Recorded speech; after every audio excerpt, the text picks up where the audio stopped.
सिद्धिविनायक मंदिर देणगी घोटाळा प्रकरणी मुख्यमंत्री देवेंद्र फडणवीस यांनी चौकशीचे आदेश दिलेले आहेत। गेल्या 5 वर्षांमधील देणगी आणि दान संकलनाची तपासणी होणार आहे। मंदिर ट्रस्टच्या आर्थिक नोंदीची सखोल चौकशी करण्याचे आदेशही मुख्यमंत्र्यांनी दिले।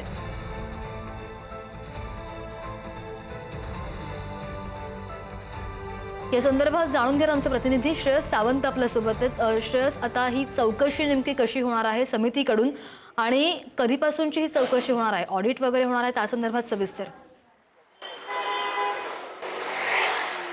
आपण बघितलं गेलं तर 5 वर्षांचा तब्बलाचा हा अहवाल जो आहे तो आता काढला जाईल। तब्बल 5 वर्षांचा अहवाल जेव्हा काढला जाईल त्या अहवालाचं ऑडिट हे सगळ्यात इम्पॉर्टंट आहे। एकनाथ शिंदे यांनी चौकशी मागणी केली तर आता देवेंद्र फडणवीस यांनी थेट चौकशी करा असं सांगण्यात आलंय।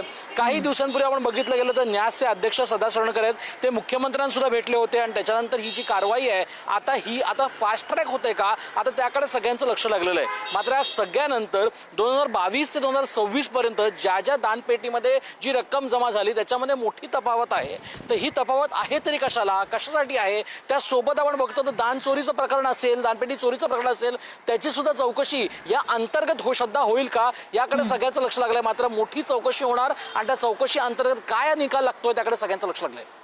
अगदी अहवालाकडे सुद्धा लक्ष असेल। धन्यवाद श्रेयस दिलेल्या माहितीसाठी।